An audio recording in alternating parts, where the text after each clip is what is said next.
天气遮尔寒，全台湾敢若即几天，熊熊无喘气、无心跳的都有241件。伫咧桃园，阁有拖吊车的司机，半暝出去甲警察斗处理车祸时，熊熊心惊塌昏去。好在在边的警察赶紧甲做 CPR， 才救回来。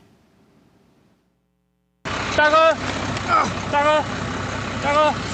死单的吊车司机倒向下倒伫涂骹，警察看到紧来斗相共。23半暝，桃园市民生南路有一台车，家己弄到分隔岛的事故。57岁死单的拖吊车司机来协助，甲车辆赶走。不过熊熊心肺管塌掉咧昏去，警察赶紧来甲急救。员警见状立即上前实施 CPR 抢救，并通知救护人员到场救援。所幸男子不久便恢复呼吸心跳，后续送往医院做进一步治疗。寒流来，消防署统计，顶礼拜6到本礼拜1，全台急诊收治到医进前无喘气、心跳人数已经有241件。而且有慢慢性管的情形，医师提醒气温降低、有慢性病的老人甲三高疾病的族群，拢要注意穿好烧。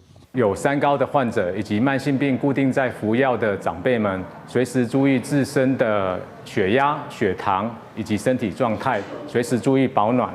天气寒，消防署呼吁民众厝内底若是无安装强制排气的热水器，一定爱记开窗门保持通风，莫伫个阳台晒真侪衫，以免发生一氧化碳中毒情形。若开电暖气，爱甲物件离1公尺以上，莫甲其他电器共同使用延长线。不能同时跟其他的电器用品一起使用。